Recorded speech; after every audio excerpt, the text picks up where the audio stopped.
Halo, assalamualaikum. Jumpa dengan Kopi Tani Vlog. Pada kesempatan pagi hari ini saya pergi ke kebun untuk sekedar nyiram seraan, review, dan sekaligus akan berbagi kepada teman-teman yang pada saat ini ataupun selama ini sering gagal di dalam menyemai cabai, khususnya untuk polybag, juga termasuk bibit cabut. Nah, ini punya saya untuk khusus polybag, Sobat Tani. Ini saya berbagi tentang pemupukannya, pengadonan pupuk antara tanah dengan pupuk, dosisnya dan caranya. Ini saya akan bagikan karena alhamdulillah ini seluruh dari lubang yang ada di dalam polybag Kopi Tani Vlog ini benar-benar tumbuh hampir 100%. Walaupun sekarang belum kelihatan, ternyata setelah saya dukir, saya tengok di dalamnya itu sudah akan tumbuh karena mungkin faktor dari air ataupun dari penyiraman yang ada di pinggir ini kurang merata. Nah, ini alhamdulillah bibit selama ini yang Kobe Tani sebarkan di hampir di seluruh Indonesia sudah dibeli kawan. Ini seperti ini biasanya dalam saya nyemai, dan selama ini alhamdulillah belum ada. Kalau mau diomongkan anti gagal itu ya namanya manusia, pasti ada kelebihan dan ada kekurangan. Tapi selama Kobe Tani berbudidaya tanaman cabai dalam penyemaiannya alhamdulillah, karena cara budidaya ataupun penyemaiannya sudah terbiasa dari pengalaman yang Kobe Tani lakukan. Ini saya langsung akan berbagi tentang yaitu tanahnya, pupuknya, dosisnya, dan caranya. Tanah yang saya gunakan ini tanah saya sebenarnya tidak harus milih. Yang penting tanah itu tanah bisa disuburkan, gembur. Kalau yang bagus warnanya hitam. Ini untuk di daerah saya dataran tinggi. Ini warna tanahnya yang saya gunakan tanah kondisi tanah hitam yang di atas 1 jengkal dari permukaan itu masih hitam. Ini saya bancau dengan tai ayam. Kalau menurut Kobe Tani ini merekomendasikan jangan pakai tai kambing dan jangan pakai tai sapi. Kalau itu belum diolah, belum dimatikan bibit rumputnya. Tapi ketika sudah, monggo silahkan. Atau sudah terfermentasi. Tapi yang Kobe Tani lakukan selama ini memakai yaitu yang paling praktis, simple dan mudah. Nah, itu tai ayam yang sudah kering, benar-benar kering. Kalau bisa didiamkan ya, khusus untuk spesial nyemai itu beli 10 karung ataupun berapa, jadi bisa 1 tahun 2 tahun aja masih normal. Yang penting dalam kondisi kering di tempat yang teduh, jadi tempat yang jauh dari air yang jelas itu. Jadi tanah tai ini dicampur dengan tai ayam. Perbandingannya, tai ayamnya yaitu 1 ember, tanahnya 5. Ini sudah bagus banget. Kalau 1 ember, tanahnya 5 ember, ini sudah bagus banget. Untuk sementara, melihat situasi dan kondisi tanah. Kalau tanah yang saya pakai ini, saya ambil di sekitar rumpunan bambu. Kalau bisa di tempat Sobat Tani ada, di sekitar rumpunan bambu, syukur-syukur bambu yang sudah mati, yang sudah dibakar, ataupun yang bosok di rerumpunan situ, tanahnya itu bagus banget. Ataupun ya kalau tidak, di bawah-bawah bambu, di humus yang atas itu dikumpulkan spesial untuk nyemai. Nah, itu ini kebetulan punya saya di tanah sekitar batang bambu. Jadi saya spesialkan, saya jangan sampai yaitu gagal. Dan saya karena lahannya ini sudah siap Sobat Tani, ini untuk mempercepat, ini waktunya tanggal 7 kemarin saya nyemai. Jadi ini sekitar baru 7 hari semuanya sudah ambrol. Nah, nanti saya kasih tahu triknya gimana kok bisa semuanya sudah mecah seperti ini, rata ini. Dan pengisiannya ini saya isi lebih dari 2, semuanya lebih dari 2. Pokoknya paling dikit 2, yang 1 saya tambahi, yang 4 biar nanti dikurangi. Jadi seperti itu. Karena saya bibit enggak beli Sobat Tani. Terus itu tadi mengenai tanahnya. dicampur dengan tai ayam dengan dosis 5 ember, itu 1 ember tai ayam yang sudah diayak.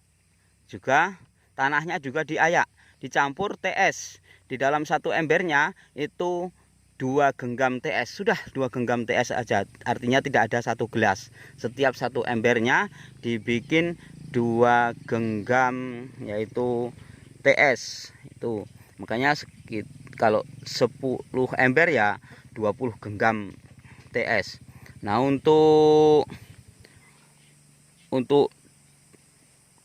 pengisiannya kemarin sudah tahu di dalam tutorial yang sebelumnya, itu diisi dengan jangan sampai padat banget, jangan sampai lembek. Ini pengisian polybagnya. Saya memakai polybag yang 6x10. Ini tentang yaitu tanah dan pupuknya, dosisnya juga sudah saya kasih tahu. Nah, kalau bisa misalkan hari Senin cari tanahnya, ngayaknya itu hari Selasa baru dimasukkan, ataupun hari itu juga tapi dikelangkan 1 hari 2 hari baru dimasukkan yaitu bibitnya. Nah, setelah penataan seperti ini kalau saya ngisi langsung saya tata, saya mundur, saya letakkan di sini, saya mundur sana terus. Nah, rampung ngisi, rampung penataan, penyusunan. Nah, setelah itu Sobat Tani, itu kita jatuhkan bibit, sudah tahu. Nah, kalau bisa itu pokoknya dibikin seperti pena ataupun pensil untuk melubanginya di tengah-tengah seperti ini.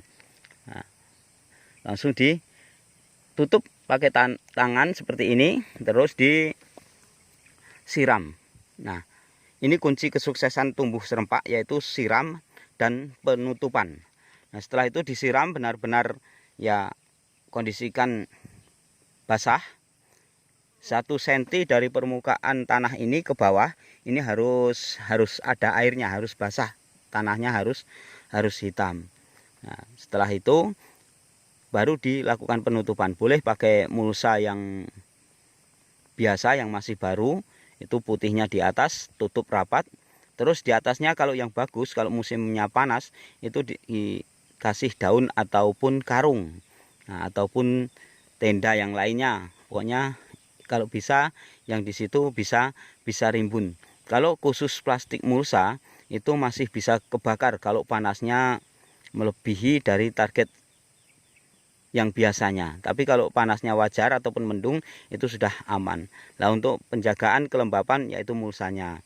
Tapi misalkan langsung karung langsung juga nggak apa-apa, ataupun itu ya tenda yang biasa untuk jemur kopi ataupun ya tenda-tenda untuk atap itu bisa.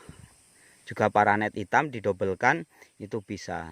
Tapi yang bagus kalau saya pakai mulsa terus pakai karung di atasnya. Nah, alhamdulillah seperti ini, bisa merata seperti ini. Nah, setelah sekitar umur 4 hari ataupun 3 hari itu harus sudah ditengok, karena sudah kelihatan seperti ini Sobat Tani. Nah, ini kalau seperti ini, kalau tidak dibuka, kalau kepanasan nanti bisa mutung.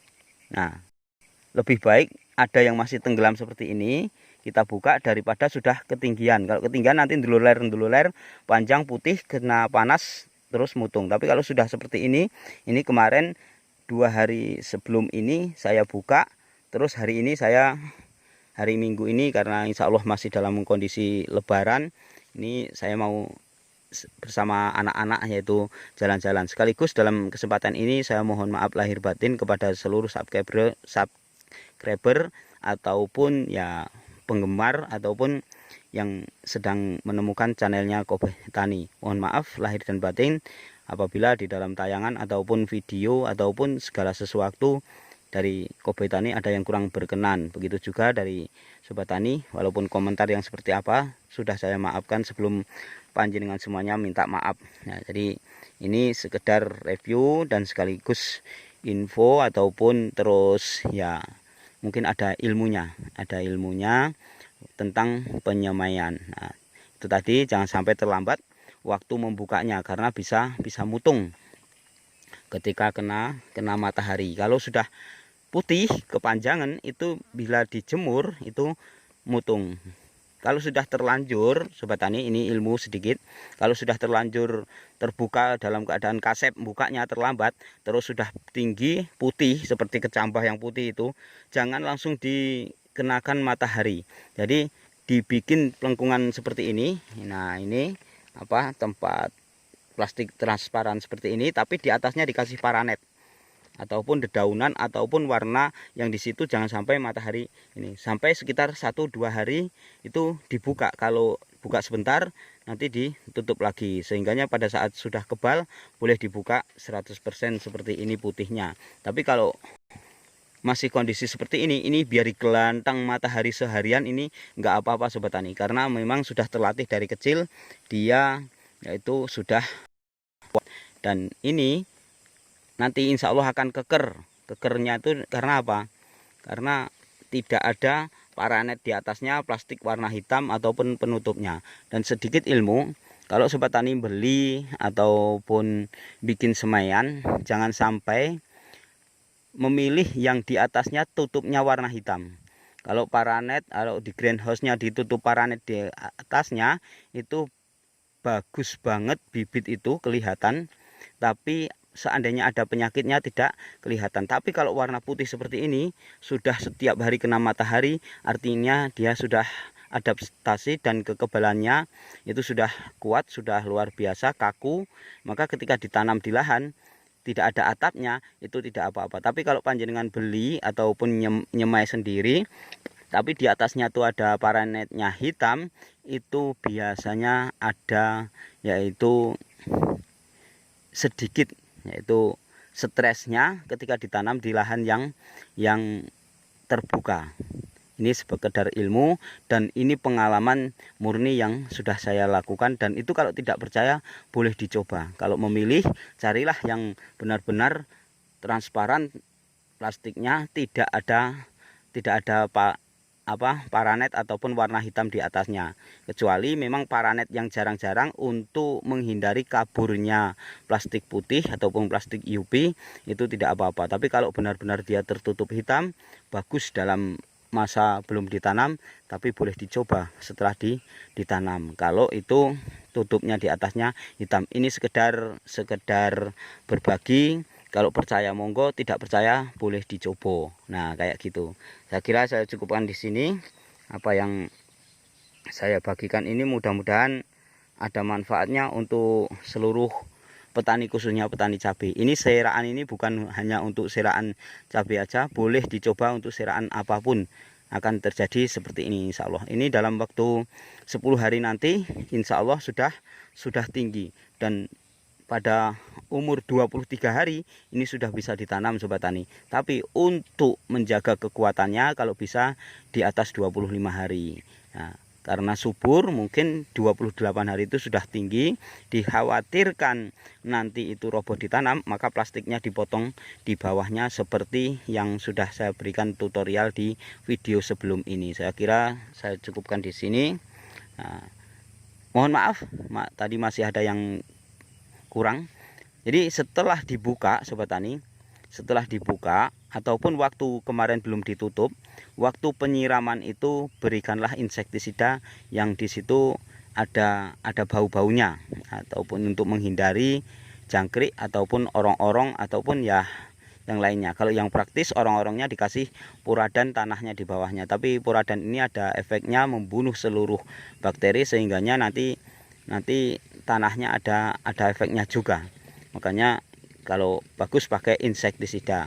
Nah, ini ketika penyiraman ini juga pakaikan insektisida biar belalang ataupun jangkrik tidak masuk dan tidak makan. Ulat juga tidak memakannya, memotongi satu persatu. Biasanya ulat tanah mulai beraksi kalau seraan kita sudah mulai agak tinggi.